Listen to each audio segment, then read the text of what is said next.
मोनसे जों धोरोमनि जितु माने खाथियावनो जोंनि गामियावनो मन्दिरावनो जानायखाय बेयावनो मावनाय दांनाय गासिबो दंहैजोबो।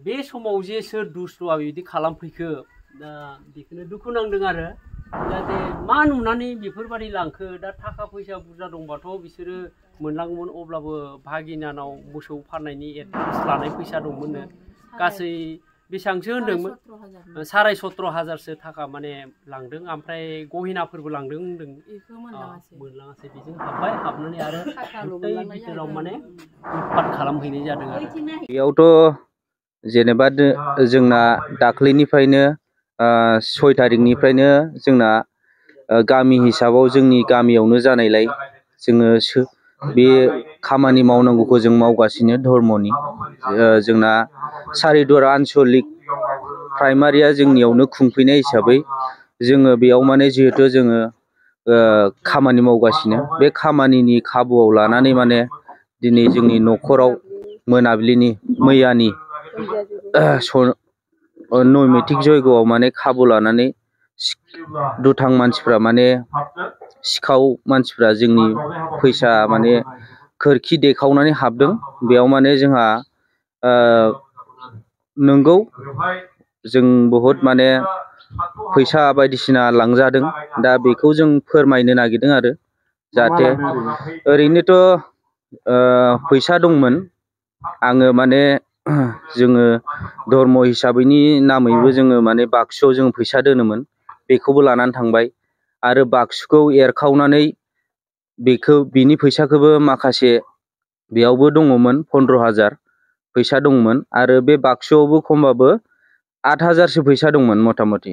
बे फैसाखौ माने बिथांमोना लानानै थांदों आरो खिन्थु अयनाय जादों। दिनै जोङो अबेबा जेनेबा फांसन, अबेबा जों गान बाजोना नायाखै। दिनै जोंनि धर्म खेथ्रआव बेफोरबायदि खालामनायखौ जों अयनाय मोनदों आरो आं बेखिनिखौ फोसावनाय। ओरैनोथ' जोंनि बेफोरबायदि सिखावा गैथ'वामोन, खिन्थु मैयानि दिनाव जे मारै बेफोरबायदि फैनानै बेफोरबायदि खामानि मावलांखो आं बेखौ माने सानो आरो खिन्थु अयनाय जादों, बेफोरबायदि खालामनाङामोन।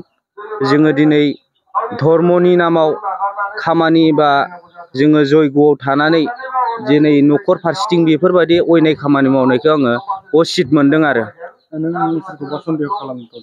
ओरैनोथ' बाबा जोङो बेफोरबायदि सन्देह खालामनो हानाय गोहो गैया जों, मानो होनबा जों दिनै न'आवनो गैया। जोंहा दिनै परियाला साथामबो जोङो बे खामानियाव बेस्थ'। दिनै गामिनि जानानै जोंथ' हागौमानिखौ जोङो सहाय खालामनायासो जोंनि धर्म, नङा होमबा बाबामोन?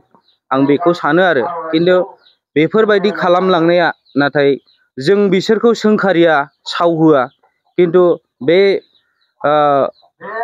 आफा अम पुर्न परम ब्रह्मआ बिसोरखौ साजा होथों, आं बेखौ आसा खालामो आरो। लांनायाथ' ओमफ्रायो जोङो बे बाक्सुआवबो फैसा दंमोन जों धर्मनि, दहायनो आं बुंखादोंमोन ना, धर्मनि बायदिसिना दोनदोंमोन। ओमफ्राय बेयाव माने डकुमेन्टसफोर दंजोबोमोन आरो। ओमफ्रायो आंनि बे न' साखाथियावनो माने बाक्सुखौ देखावनानै डकुमेन्टस खिनिखौ लांनानै माने डकुमेन्टसखौ लाङाखै, फैसाखौ लांनानै डकुमेन्टस खिनिखौ मोनबाय आरो आं दहाय फुङाव मोनदों। ओरैनो जाथायाथ' दिनैनि मैयानि हरावसो जादोंमोन नङाला, बेखायनो आरो। मा लांखो? सिखावाथ' लांबाय, फुलखुरि सना लांदों, गन्थंनि सना लांदों, आरो रुपानि आसान आरो रुपानि माला। ओमफ्राय आरो फैसाबो दंमोन आरो 2,000सो दंमोन, लांना थांजोबदों। गन्थंनि सनाया मोनथाममोन। सनाया मोनबा जाहैबाय। सना मोनबा? गन्थंनि मोनथाम, ओमफ्राय आरो फुलखुरि खोमानि मोनसे, ओमफ्राय आरो रुपानि मोननै जाहैबाय आरो आसान मोनसे, ओमफ्राय माला मोनसे। सिखावा माबायदि हाबनाय? सिखावा थाला बुखावनानै हाबदों। फार्स्टआव नायदोंमोन ओइथिं बेराथिं माबा खिरखिथिं एरखावदोंमोन आरो, ओमफ्राय जोंहाना माबा प्लेन सिट माबा होनाय दंमोन ना, बेखौ थिंखौ एरखावनो हायैखाय बिथिं थाला बुखावनानै लांबाय। दा नोङो सोरखौबा सन्देह खालामदों नामा? सन्देहआथ' गामिनिबो थाखागोन थानायाथ' थेवबाबो दा जों कारेक्टबो बुंनो हाया जाहैबाय। दैमु महिलारि। मा खावना लांखो?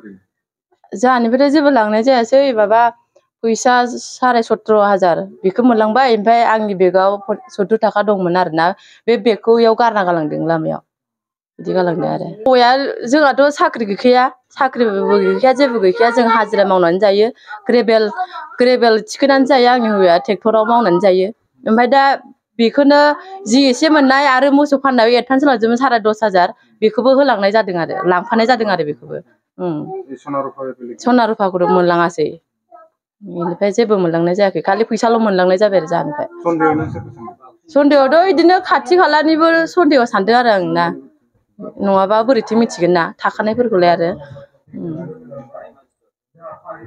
सन्देहखौ आं गामिनिखौनो गामियावबो थाफागोन आरो बेलेगनिबो 1 नं सान्थिपुर गामि सिखाव हाबदों दाथ' मा बुंनो जोङो सिखावखौथ' जों मिथियामोन बिदि हाबगोन होननानै आरो बिसोरबा माब्लानिफ्राय जे बेफोरबादि माने टारगेट खालामनानै दोनदों बा बेफोरखौ जों जेबो मिथिया जों ओरै फारसेथिं जोङो खामानियाव दङ जितु जोंनि गामियावनो जोंनि ब्रह्म मन्दिरावनो जेरै जोंनि सारिदर आन्सलिक बेनि बोसोरसालिया बिदि जितु माने थान्दै मेला जुथुमाया जादोंमोन नालाय जों बेयाव मावनाय दांनायाव दंमोन दा बेयाव बै दुस्त सिखावफ्रा जे बेफोरबायदि जे बे न'थाम न'खराव खावनानै लांबाय आरो जों बेखौ मिथियासै दा मा बुंबावनो बिथांमोना जितु माने बेफोरबायदि जघन्य खामानिखौ मावलांबाय बे मावनायाव दुखु जादों एसेबाबो जों ओरैनो बे गामियाव मालाबाफोर जाफेरबायमोन नामा? मालाबाबोथ' बेफोरबायदि जाफेराखै खाथियावनो जोंना साफा सेन्टाराव दाखालि सानथाम एकेराहे थियाटार जालांबाय आलायारन आरो हाबा हुखा जों गोबां बिदिनो न' गारनानै जोंना माने मावहैयो आरो परियालफ्राबो खमखा नालाय हौवा हिन्जाव रायजो जानाय दासो रायजो जाफुनाय बेफोरबायदिनो न' गारनानै जों कार्ज खेत्रफ्राव जों बाहागो लायो बेफोरनो जेरै मन्दिराव जों बाहागो लादोंमोन होमब्लाबो बेफोरबायदि जाथाय जाफेराखैमोन आरो सिखाव दाखायतनि जेबो माबा जाफेरनाय जों खोनायाखैमोन जोंनि गामियाव आरो नुफेराखैमोनबो